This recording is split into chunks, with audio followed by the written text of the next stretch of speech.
My first how-to video was with Baylor's volleyball team, and they had me putting in some work. Well, today I got to work with the Lady Bears on improving my basketball skills. Check it out.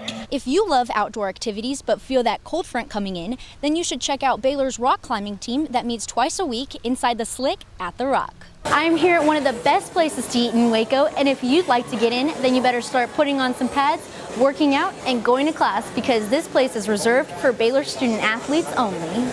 The Baylor football team fought hard tonight, and freshman quarterback Charlie Brewer showed real potential, but the Bears fell to West Virginia 38-36 in their closest home game of this season. Fresh off a Big 12 title, the Baylor women's soccer team took down Rice University 3-2, completing their first round of the NCAA tournament and advancing to play in College Station next week on Friday, November 17th. If you've ever been to any Baylor football games, then you've probably seen a man on the field with a camera and this blue hat. Well, his story and the story behind the blue hat is one you'll definitely want to hear. Hey, that's mine. Hey. Meet Robbie Rogers. He got his degree in photojournalism at the University of Missouri, has spent time working with various newspapers, and today he is the director of photography and video for Baylor University. Mr. Rogers has a love for sports photography and journalism, so his goal, like many others in his field, was to work for Sports Illustrated. I started off simply of just dreaming about it, and then I figured out a way to actually try to meet some of the editors. He got to meet with a few editors at a workshop in San Antonio for an Olympic trial where he showed them his portfolio he had been working on for 15 years, but... And they told me it was awful. But I did have the energy and the wit about me to say, well, if I ever make a good picture, can I send it to you? And they said, yeah, sure. So he then sent Sports Illustrated a postcard with pictures he took every week until... I finally got a call to do this one game in the middle of, sorry to say, nowhere, North Alabama. From there, you know, they just kept calling every week. And his photos made the cover of Sports Illustrated 2 times, including his photo at the Orange Bowl when Tom Osborne and Nebraska won their first national championship. While my dream was to work at Sports Illustrated, I guess my greater dream was to work at the very top of my level every day, and I'm glad I was able to do that. Now, what's so special about his blue hat? Well, besides the fact that it's SPF 95 and helps keep him focused at games. When I put this on, all of a sudden I'm in a zone. I can concentrate. Sometimes I wear earplugs, but this is sort of like blinders for a horse. Most importantly, his good friend Jerry Wachter, who was the scene photographer for 37 years of the Baltimore Orioles, passed away due to skin cancer. During his final years, I worked with him and helped him out some, and I just knew that this would cover me the same way that Jerry would want it to be. Even though he's met many famous people and has covered huge sports games, Mr. Rogers said that you get to see amazing things as a photojournalist, but there's nothing more amazing than what's to come. And that's why I love being at this place. It's the next picture that's going to be here. For Lariat TV News, I'm Elisabeth Tharp. Despite Baylor outgaining Tech by almost 200 yards, the Red Raiders took down the Bears 38-24 to close the TFBI shootout here in Arlington, Texas at the AT&T Stadium.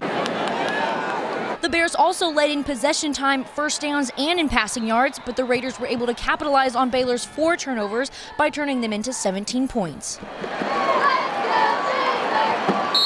You know, you just can't live in the past. Like, once you mess up on a play, you have to clear it in order to make a play the next play, you know? You got to one play at a time. You can't focus on what happened in the past. Because we know we can come and fight in the fourth quarter. It's just early in the game, we have to learn not to beat ourselves and make a lot of mistakes. With 63 dropbacks and 1 sack against Tech, there is a definite sign of improvement of Baylor's offensive line from week to week. You can be pleased with progress, pleased with individuals, and furious at the results. And that's how all of our lives are, right? Like, like our kids make mistakes. My son, my daughters make mistakes. I can love my kids and not be happy with what they did. And so that's a day like today. We just take it like that. We keep moving forward, but we are definitely getting better. We're in every day after practice, catching balls, working on our routes. So, I mean, you never know what's going to happen. So, I mean, it's a day in and day out grind. The Bears will be back home in Waco for their next game coming up against Iowa State on November 18th. For Lariat TV News, I'm Elisabeth Tharp.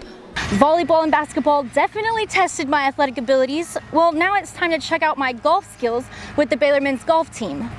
Let's see how I do.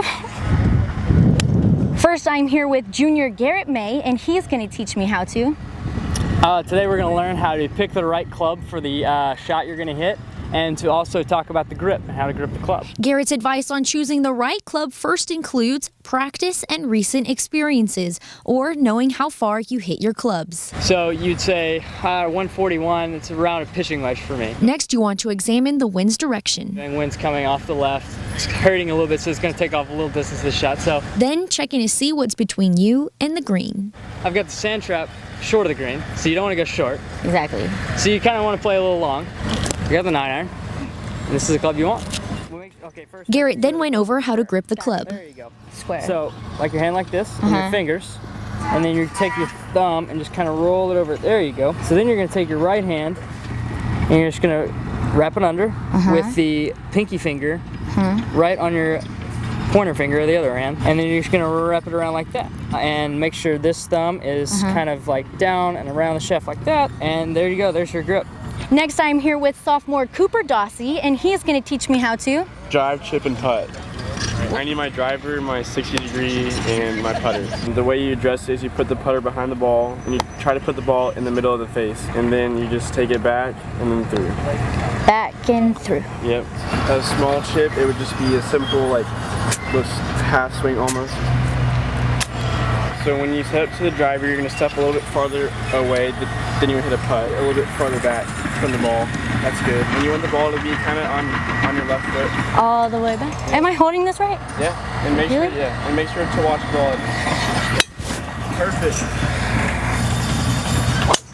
Okay, so mine, I hit the ball, but he like hit the ball. That was awesome.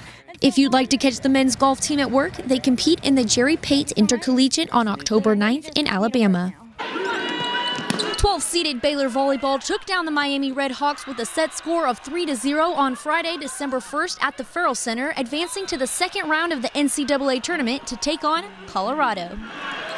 With the score being tied 12 times throughout the game, the Bears managed 18 more kills than the Red Hawks, which helped them secure their second postseason victory under third-year head coach Ryan McGuire and first in Waco program history.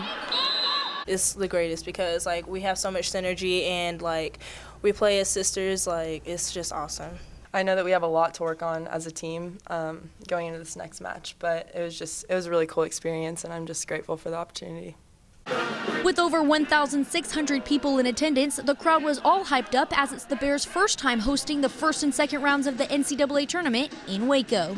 You know, I love those crazy guys out there. I really, because they're here from like year one, you know, when there was like nobody else around, but just those guys, and stay the course and do that. And then the support we're getting from Baylor to be able to host it, from the band, from the cheer, the fans. You know, we couldn't drop the curtain today, but it felt like a full atmosphere in there. Baylor really is family, and it is. It's the joyful times being multiplied. The second round of the NCAA tournament will be at 8 p.m. Central Time on Saturday, December 2nd at the Farrell Center. For Lariat TV News, I'm Elisabeth Tharp.